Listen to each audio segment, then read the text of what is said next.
In this question here, we're given the length of the smaller elephant and the height of the big elephant, and the scale factor between them.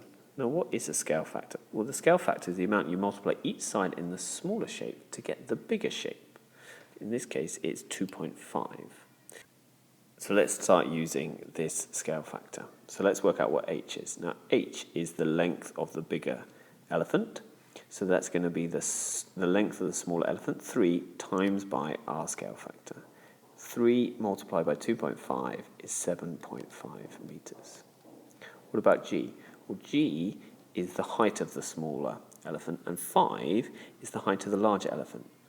If you multiply to go from smallest to biggest, then it is divide to go from biggest to smallest. So we're going to do 5 divided by our scale factor, 2.5, and I get the height to be 2 meters of the smaller elephant.